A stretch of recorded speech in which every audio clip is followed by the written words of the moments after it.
everyone, myself Babbi Rajput and I welcome you all in Ganesh Shala YouTube channel.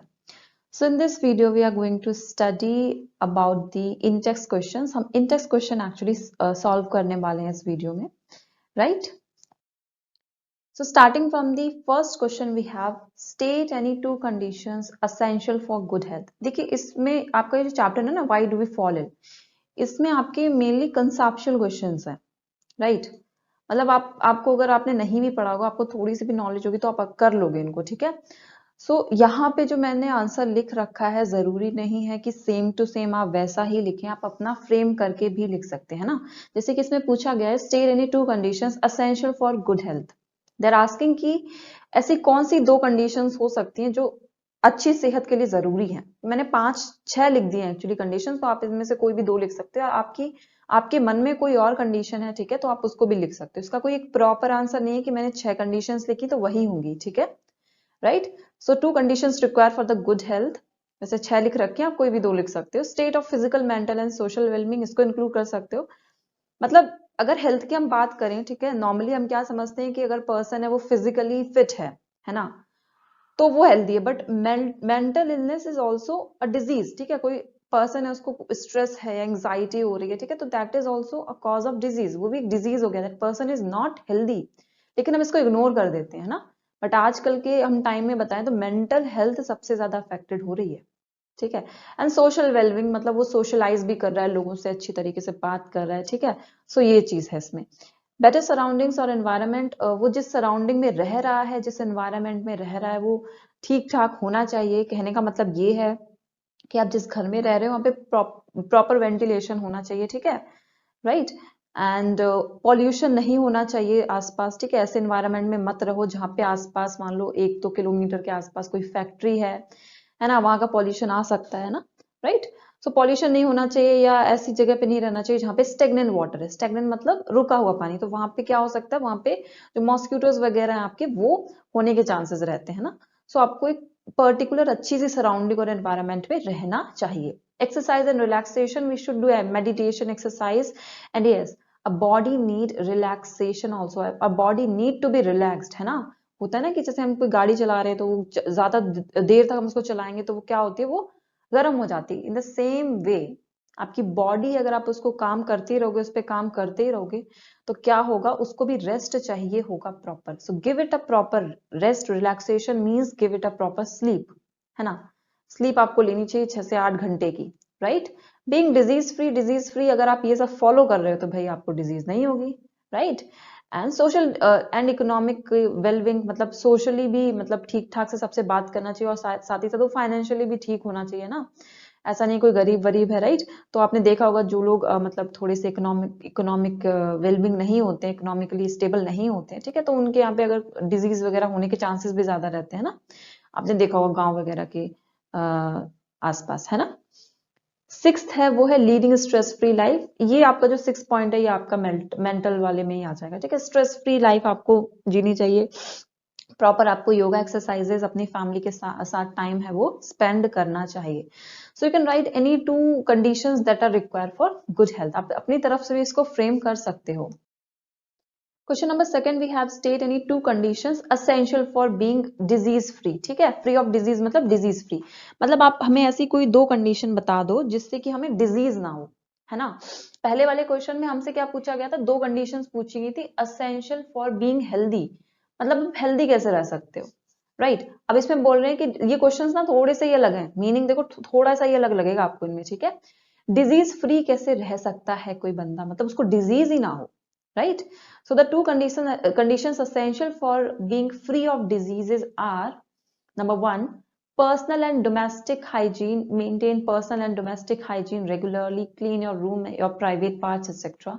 right. So this is important. आपको personal अपनी भी देखभाल करनी चाहिए। जैसे सर्दियां आ रही हैं, ठीक है, इवन सर्दियां चल रही हैं, तो बहुत सारे बच्चे होते हैं, बहुत सारे लोग होते हैं, वो नहाते ही नहीं है ना, तो that is wrong. You should take at least 1 time bath, एक दिन में एक बार तो ले ही लो, ठीक है, बात।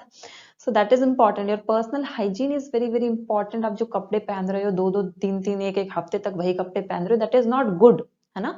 सो you should change it properly, right. So you should maintain your personal hygiene as well as domestic hygiene. Domestic मतलब आपका घर जो है मेनली, है ना, कुछ कुछ लोगों के घरों में जाले लगे रहते हैं, कभी जाओ विजिट करो तो जो कॉर्नर्स होते हैं ना रूम के, वहां पे अच्छे खासे जाले होते हैं। So take proper care of your home, your room as well. अपने रूम में प्रॉपरली चीजें अरेंज करके रखो, ठीक है, कोई भी चीज इधर उधर नहीं पड़ी है।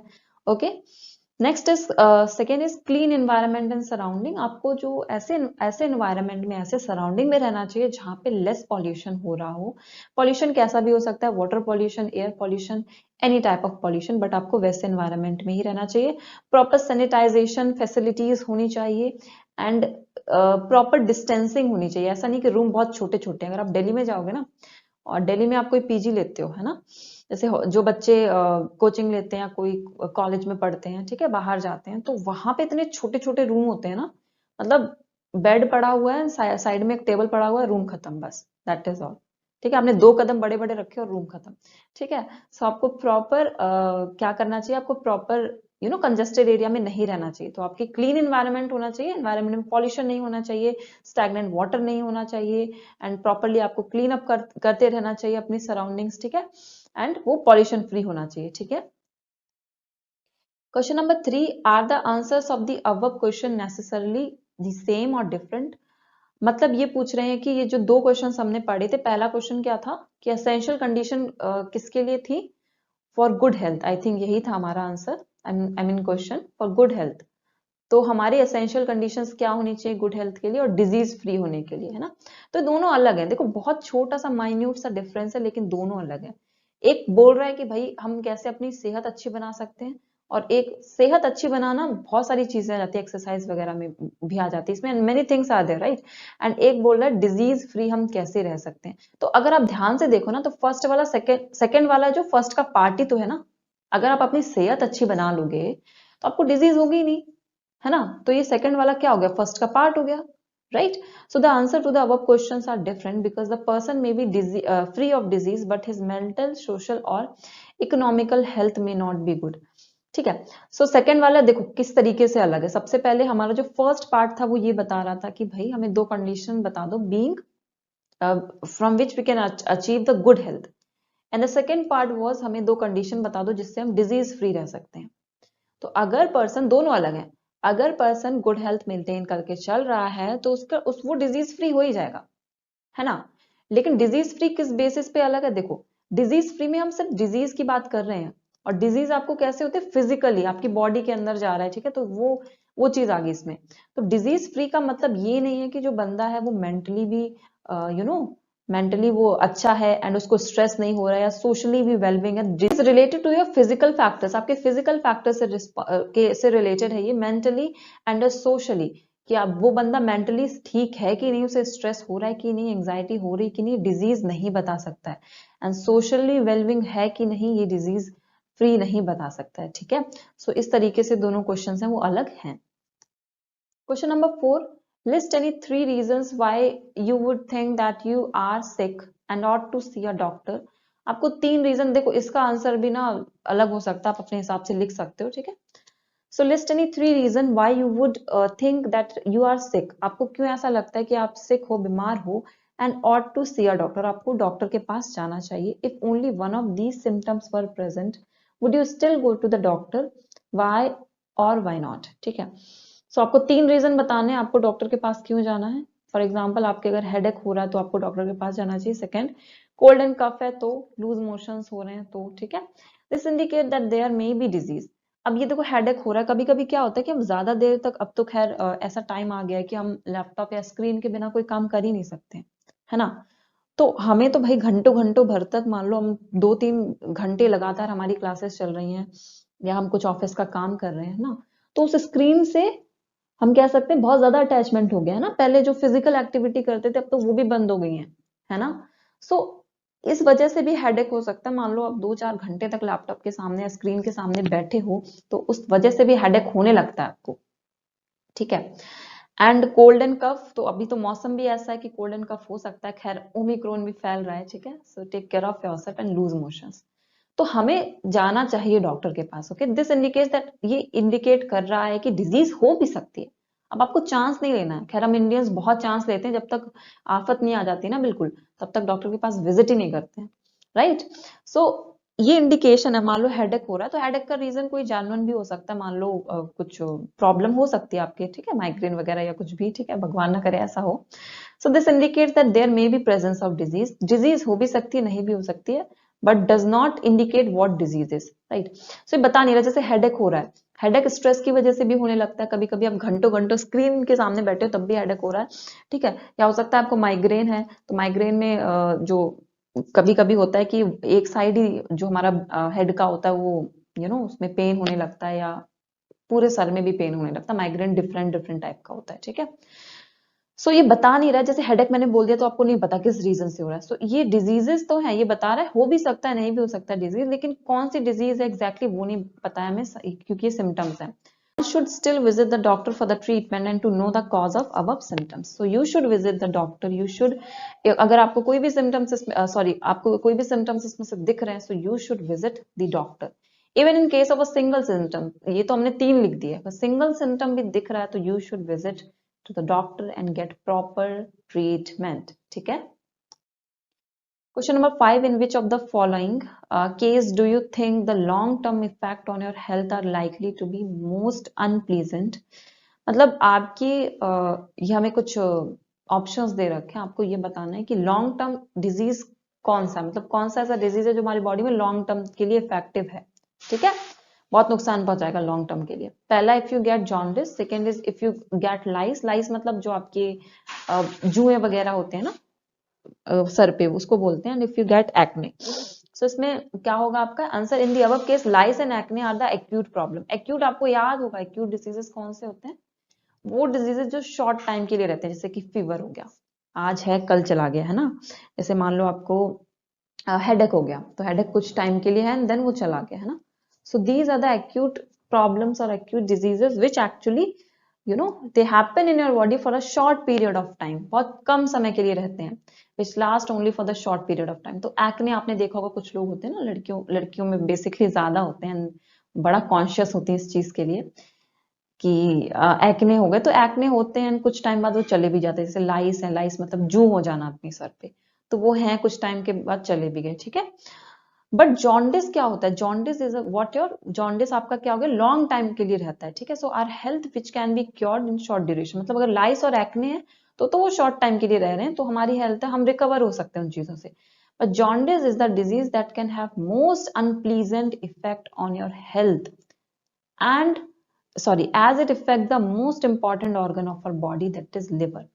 मतलब ये है कि जो जॉन्डिस है, ठीक है, सबसे पहले तो एक क्रोनिक डिजीज होता है। क्रोनिक मतलब जो बहुत लंबे समय के लिए रहते हैं, और ये तो ठीक है, चलो लंबे समय के लिए रह रहे हैं, लेकिन आपका जो सबसे इंपॉर्टेंट ऑर्गन है ना, लिवर, लिवर में आपका फैट का स्टोरेज होता है, ठीक है। एंड फैट क्या होता है, आपको एनर्जी प्रोवाइड करता है। लिवर क्या है, आपका लार्जेस्ट ग्लैंड है, ठीक है, बॉडी का।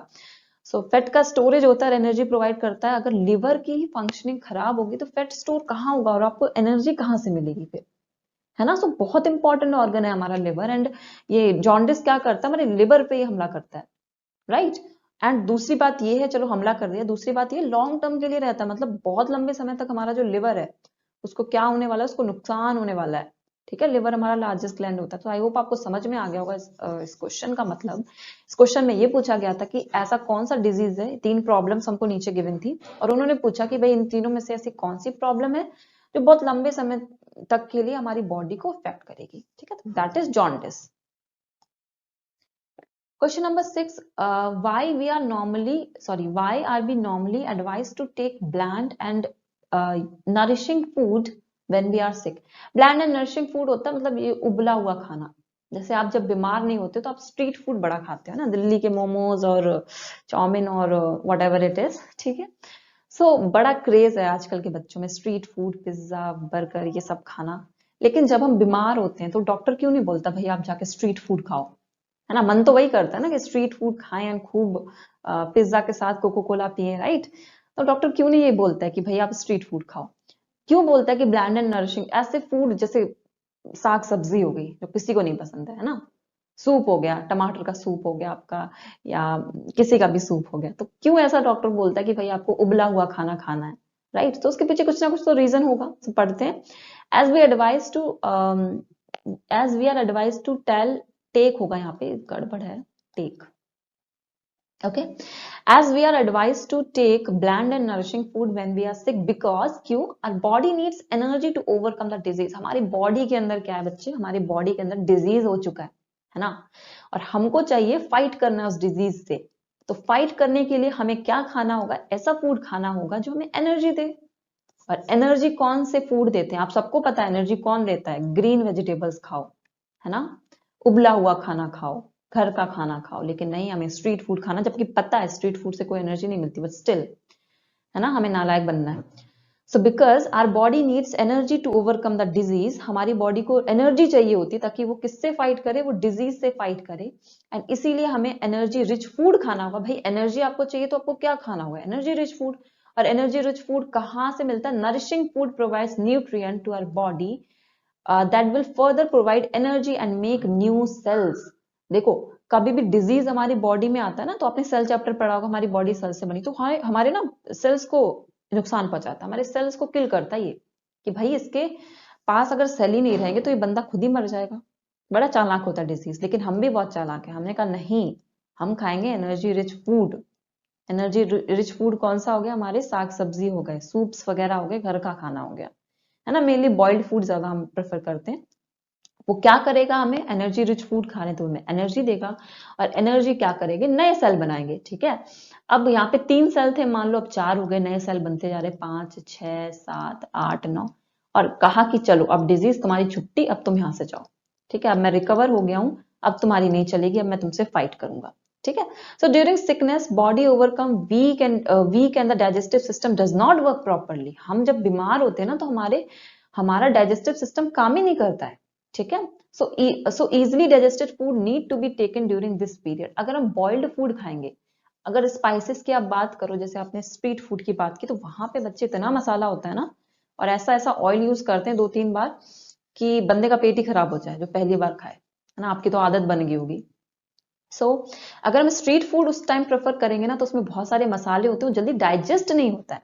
और हमको क्या चाहिए भैया, हमको फाइट करना है डिजीज से, तो हमको ऐसा फूड चाहिए जो जल्दी डाइजेस्ट हो जाए। तो अगर आप बॉइल्ड फूड खाओगे तो वो जल्दी डाइजेस्ट हो जाता है, जल्दी जल्दी डाइजेस्ट होगा तो वो जल्दी एनर्जी प्रोवाइड करेगा, जल्दी एनर्जी प्रोवाइड करेगा तो जल्दी सेल बनेंगे, और जितनी जल्दी सेल बनेंगे उतनी जल्दी हम डिजीज से फाइट करेंगे, फाइट करके उसको बाहर निकाल देंगे बॉडी से। ठीक है, राइट। सो आई होप आपको समझ में आ गया वो, right. The immunity of body decreases during the disease और इन्फेक्शन। हमारी इम्यूनिटी है वो डिक्रीज हो जाती है, and that is why we need to take these food. ठीक है, सो आई होप आपको समझ में आ गया होगा। Question number 7, we have what are different means by which infectious diseases are spread। So मैंने वीडियो लेक्चर भी इसका रिकॉर्ड किया है, so if you haven't watched it आप वॉच कर सकते हो, उसको मैंने बहुत अच्छे से समझाया है। ठीक है, ये वो स्लाइड है, इवन स्क्रीनशॉट है वीडियो का। Different types of infectious disease इन्होंने पूछे थे, तो आपको गिवन है आपके इन्फेक्टिंग एजेंट्स हैं, जैसे वायरस, मतलब ये क्या हो गए, they are also known as communicable disease. Infectious disease को हम कम्युनिकेबल डिजीज भी बोलते हैं, मतलब ऐसे डिजीज जो आसानी से फैल जाए, जैसे कि कॉमन कोल्ड हो गया, जैसे कि कोरोना वायरस, ओमिक्रोन हो गया आपका। ठीक है, जैसे कि सेक्सुअल डिजीज में हम बात करें तो HIV एड्स हो गया, है ना। तो ये मतलब कोई भी तरीका हो, किसी भी तरीके से डिजीज एक डिजीज्ड पर्सन की बॉडी से हेल्दी पर्सन की बॉडी में चला जाए। देखो इन्फेक्टियस डिजीज में ना बहुत बच्चे कंफ्यूज हो जाते हैं, तो हमेशा याद रखो इन्फेक्टियस डिजीज मतलब क्या है, जिसके पास जिस पर्सन को डिजीज हो रखी है ना, by any mean, through air, water contact या फिजिकल कांटेक्ट, मतलब सेक्सुअल कांटेक्ट के थ्रू। ठीक है, डिजीज्ड पर्सन को अगर डिजीज्ड पर्सन से अगर डिजीज है वो हेल्दी पर्सन पे पहुंच रहा है, ध्यान रखना डिजीज से हेल्दी में पहुंच रहा है, ठीक है, बाय एनी मीन, तो वो इन्फेक्टियस डिजीज होता है। जैसे फीवर हो गया, फीवर क्या होता है, non communicable disease, non infectious disease. क्यों, क्योंकि भाई वो कभी भी बीमार होने वाले, मान लो मुझे फीवर है तो मैं आपके पास बैठी हूं, तो कभी भी आपको मेरे से फीवर नहीं फैलेगा, है ना। ऐसा नहीं होगा मुझे फीवर है आपको भी फीवर हो जाए, ऐसा कभी नहीं हो सकता ना, लेकिन आपको फीवर हो सकता है। ठीक है, तो कहने का मतलब ये है कि इन्फेक्टियस डिजीज का मतलब ये होता है कि भाई डिजीज्ड पर्सन से हेल्दी पर्सन अफेक्ट होना चाहिए, इंपॉर्टेंट है ये लाइन। और नॉन इन्फेक्टियस मतलब डिजीज्ड पर्सन से हेल्दी पर्सन नहीं जा रहा है। अगर मुझे फीवर है तो और मेरे से आपको हो जाए, तो मैं बोलूंगी कि फीवर कम्युनिकेबल है, लेकिन नहीं, मैं आपके साथ घंटों बैठी रहूं और मुझे फीवर है तो आपको फीवर नहीं होगा। ठीक है, आई होप आपको समझ में आ गया होगा communicable and non communicable disease का मतलब क्या होता है। ठीक है, हेल्दी पर्सन तक डिजीज पहुंच रही है थ्रू दी डिजीज्ड पर्सन, तो वो कम्युनिकेबल डिजीज है। जैसे कि मलेरिया का होना। अब मलेरिया कैसे होता है, जैसे मलेरिया, मान लो मुझे मलेरिया है, ठीक है, तो मच्छर मुझे काटेगा और काट करके वो जो इन्फेक्शन मेरी बॉडी में था वो आपकी बॉडी में पहुंचा देगा। तो मतलब क्या, मैं डिजीज थी और आप हेल्दी थे, तो डिजीज से हेल्दी में इन्फेक्शन पहुंच गया बाय एनी मीन। मैंने बोला ना, बाय एनी मीन, कोई भी मीन हो सकता है, किसी भी तरीके से पहुंचना चाहिए, बट डिजीज से हेल्दी पर्सन की बॉडी में इन्फेक्शन पहुंचना चाहिए। ठीक है, सो यही लिखा है, they can spread from diseased person to healthy person. Infecting agents या पैथोजेंस किस किस के थ्रू फैलता है, जैसे वायरस, वायरस हो गया, जैसे वायरस में कॉमन कोल्ड आ जाता है आपका, influenza, jaundice, rabies, AIDS, polio virus, chicken pox and corona virus. Omicron भी ले लो, ओमिक्रॉन उसका वेरिएंट है, ठीक है, लिख सकते हो आप, बहुत फेमस है अभी तो। बैक्टीरिया जैसे टीबी, टीबी फैल जाता है ना, खांसने से फैलता है, कॉलेरा, टाइफाइड हो गया आपको, या डायरिया वगैरह, या फूड पॉइजनिंग। ठीक है, ये सब है। नेक्स्ट है फंगस के थ्रू क्या फैलता है, रिंग वॉर्म हो गया, एथलीट्स फूड, स्किन इन्फेक्शन। मैंने बहुत अच्छे से समझा, तो आप वीडियो लेक्चर देख सकते हो। प्रोटोजोआ से मलेरिया, काला अजहर, ये KLA है, ठीक है, एंड स्लीपिंग सिकनेस ये फैलता है। वॉर्म्स के थ्रू फैलता है, intestinal worm infection and elephantiasis. Okay, and किस तरीके से फैलता है, ये यहाँ पे लोगो आ गया एक्चुअली, तो आप इसको लिख सकते हो, means of spread of infectious, यहाँ पे इन्फेक्टियस है ना, आप इसको ठीक से लिख लेना। इन्फेक्टियस डिजीज किस तरीके से फैलते हैं, इन्फेक्टियस डिजीज सबसे पहले एयरबॉर्न डिजीज, मतलब एयर के थ्रू जो फैल रहे हो, तो उसमें कॉमन कोल्ड आ जाता है, इन्फ्लुएंजा एंड कोरोना वायरस। दूसरा वाटरबॉर्न, जो वाटर की सहायता से diseased person to healthy person फैल रहे हैं, सो इसमें आपका आ जाता है कॉलेरा। एसटीडीज मतलब सेक्सुअली ट्रांसमिटेड डिजीज, मतलब फिजिकल कांटेक्ट होना जरूरी है इसमें, और डिजीज्ड पर्सन से हेल्दी पर्सन तक क्या होगा, ये डिजीज फैल जाएगा, जैसे एड्स एंड सिफिलिस। ठीक है, फॉर्माइड बोन डिजीज, इसमें क्या होता है, article coming in contact with patient act as a source of infection. मतलब मान लो कोई पेशेंट है, ठीक है, एंड उसने एक ग्लास छुआ, ठीक है, एंड वही ग्लास आपने छू लिया, तो वो डिजीज आप तक पहुंच जाएगा, उसको फॉर्माइड बोन कहते हैं। जैसे डोर हैंडल छुआ किसी पेशेंट ने, और वो डोर हैंडल नेक्स्ट किसी हेल्दी पर्सन ने छुआ, तो वो क्या होगा, वो उस हेल्दी पर्सन में डिजीज चला जाएगा। ठीक है, spread of disease through vectors, vectors बोलते हैं हम, वैक्टर्स किसको बोलते हैं, जैसे मॉस्किटोज हो गए, मतलब वैक्टर्स एक ऐसे बोल सकते हैं, इस तरीके से डिजीज फैलता है वेक्टर के थ्रू। ठीक है, मैं समझाती हूँ आपको, देखो मॉस्किटोज क्या होते हैं, वेक्टर होते हैं। ये क्या करेंगे, जिस पर्सन को डिजीज है ना, उस पर्सन का ब्लड सक करेंगे, एंड वो ब्लड सक करने के बाद उसका इन्फेक्शन ले जाएंगे और उसको हेल्दी पर्सन की बॉडी में क्या करेंगे, छोड़ देंगे। अब आपका सवाल यहाँ होना चाहिए कि मैम मॉस्किटो को क्यों कुछ नहीं होता, तो मॉस्किटो के बॉडी ऐसी डिजाइन है कि भाई उसके अंदर इन्फेक्शन नहीं फैलता है। तो जो एक पर्सन से, मतलब हेल्दी सॉरी डिजीज्ड पर्सन से हेल्दी पर्सन तक क्या कर रहा है, डिजीज ले जा रहा है, कैरी कर रहा है, उसको हम मॉस्किटो सॉरी उसको हम वेक्टर बोलते हैं। दोबारा सुन लीजिए, एक ऐसा एजेंट जो डिजीज्ड पर्सन से हेल्दी पर्सन तक इंफेक्शन ले जा रहा है, उसको हम वेक्टर बोलते हैं। ठीक है, सो मलेरिया एग्जांपल हो गया बेस्ट, फीमेल एनोफिलिस वेक्टर होती है, and the disease can be spread by 2 ways. एक तो डायरेक्ट ट्रांसमिशन होता है, डायरेक्ट मतलब जैसे आपने छींक दिया, आपने टच कर लिया किसी को, ठीक है, तो एड्स, रेबीज, सिफिलिस।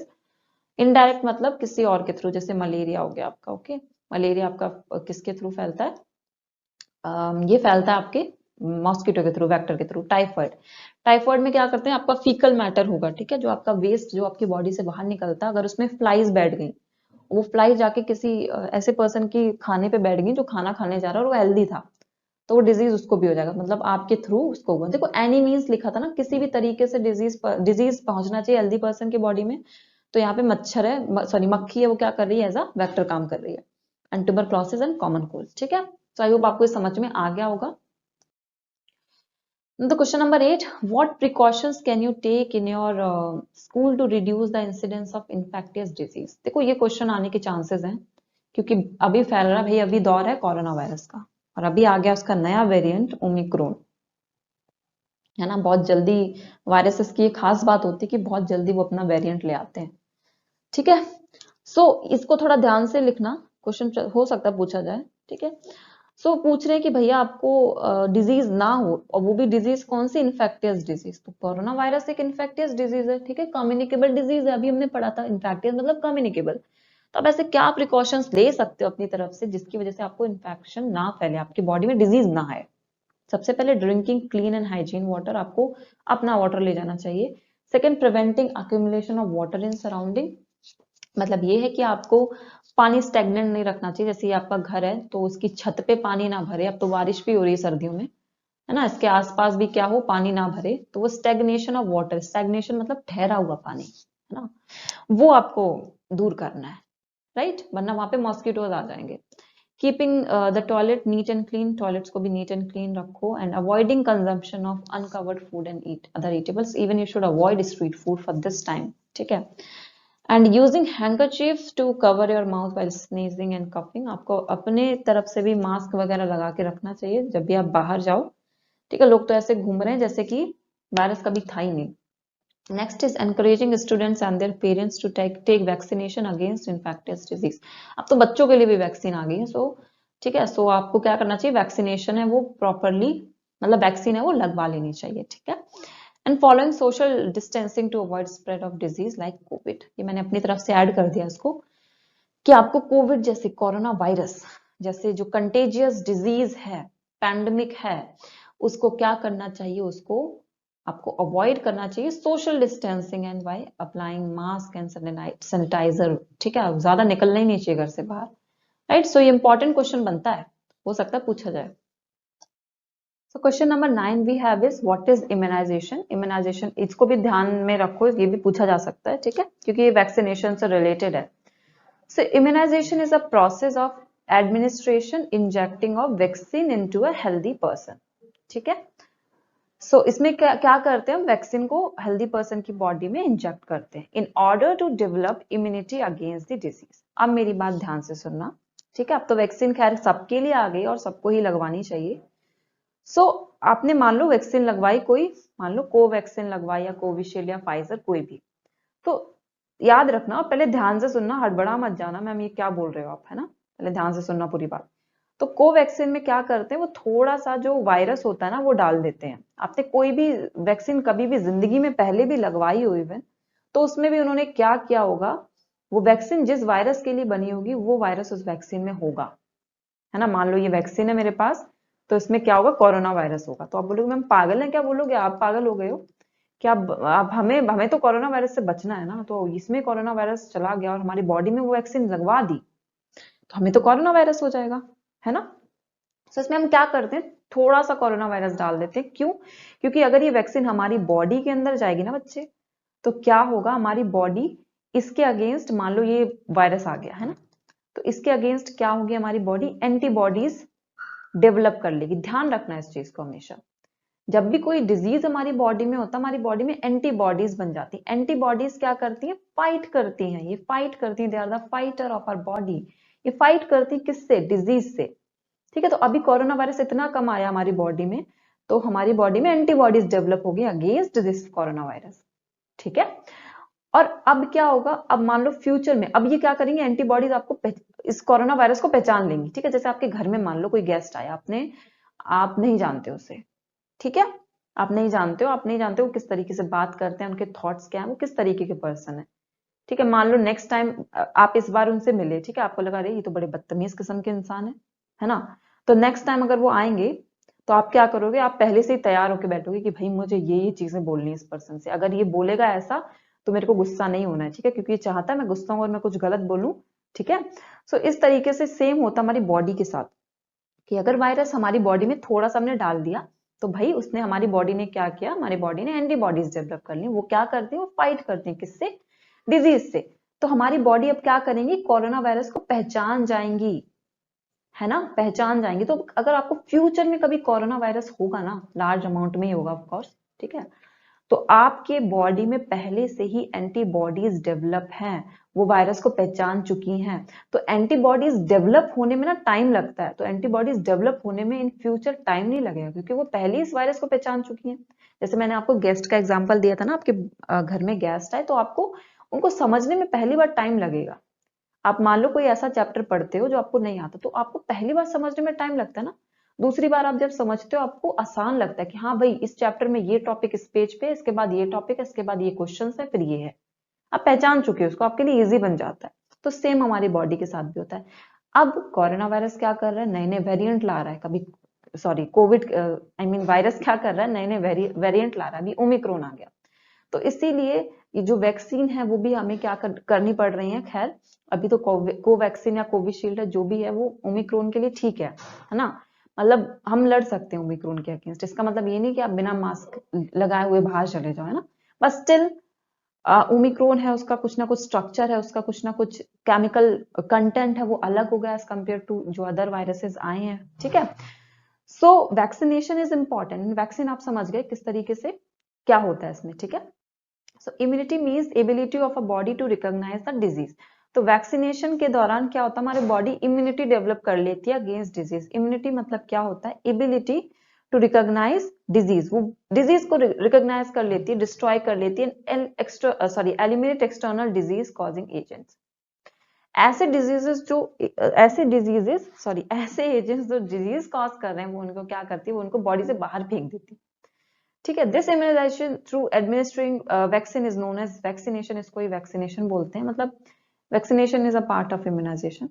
तो वैक्सीन कंटेन डिजीज कॉजिंग, देखो लिखा है disease causing organism in a diluted और वीकेंड फॉर्म, मतलब ज्यादा नहीं डालते हैं, ऐसा नहीं कि बहुत बड़ा अमाउंट डाल दें, थोड़ा सा अमाउंट डालते हैं, सिर्फ इसलिए ताकि हमारी बॉडी उस डिजीज को पहचान सके, ठीक है। लिविंग फॉर्म में भी डाल सकते हैं, डेड फॉर्म में भी डाल सकते हैं। It prevents further infection by microbes from causing the disease. The disease like small pox, जैसे स्मॉल पॉक्स हो गया, रेबीज कुत्तों को होता है, ठीक है, एंड डिप्थेरिया, चिकन पॉक्स हो गया आपका, या पोलियो, हेपेटाइटिस, आप इसमें वायरस भी इंक्लूड कर सकते हो। Control by vaccination, small pox is eliminated from the world through the world wide vaccination. ये बहुत ज्यादा फैला था स्मॉल पॉक्स, ठीक है। तो आप इसमें कोरोना वायरस का केस भी इंक्लूड कर सकते हो। लास्ट क्वेश्चन है आई थिंक ये, what are the immunization programmes available in the nearest health centre of your locality. मतलब ऐसे कौन कौन से वैक्सीनेशन या इम्यूनाइजेशन प्रोग्राम है जो आपके लोकेलिटी में अवेलेबल हैं, which of these disease are major health problem in your area. तो आप कुछ भी लिख सकते हो उसमें, जैसे कि आपने इम्यूनाइजेशन लिख दिया फॉर इन्फेंट, बच्चों के लिए क्या है, डीपीटी है, बीसीजी है, ये वैक्सीनेशन प्रोग्राम्स है, ठीक है, polio, measles and MMR. And childrens के लिए मान लो typhoid, TT, DT, small pox, TAB, ये सब हो गया। एंड प्रेग्नेंट वुमेन्स के लिए टीटी एंड हेपेटाइटिस। मतलब ये कुछ डिजीजेस हैं, उनके नाम हैं, एंड इनके लिए प्रोग्राम्स हमने चलाए हैं, immunization programmes, okay. Disease like typhoid, polio, measles, tetanus are major health problem in our locality. बोल सकते हो ऐसा कुछ भी, ठीक है। आप इवन ओमिक्रॉन जो कोरोना वायरस है उसको भी आप इंक्लूड कर सकते हो, ठीक है। To prevent these diseases our government have initiated expanded immunization programme all over the country. ठीक है, आपको ये नहीं लिखना तो आप कोरोना वायरस के बारे में लिख सकते हो, इसको इसमें इंक्लूड कर सकते हो, ठीक है। एंड कोरोना वायरस तो सच में अभी world wide, not even our country, world wide ये प्रोग्राम चल रहा है। सो यस, आपके जो इंडेक्स क्वेश्चंस थे बेटा वो मैंने सारे कंप्लीट करा दिए हैं। एंड अभी आपके शायद एक्सरसाइज में 6 क्वेश्चन है, may be, I don't remember, ठीक है। सो वो भी हो जाएंगे, एंड विद दैट ये आपका चैप्टर है वो कंप्लीट हो जाएगा। रिमेंबर ये चैप्टर आपका कंसेप्चुअल बेस ज्यादा, मतलब आपको कंसेप्ट अगर क्लियर है ना, आते हैं ना, तो आप क्वेश्चंस कर लोगे, ठीक है। और एक क्वेश्चन का कोई भी आंसर हो सकता है, जरूरी नहीं मैं जो लिख पा रही हूँ वही हो, ठीक है ना। So thank you so much for watching this video. Take care of yourself and study hard. Thank you so much.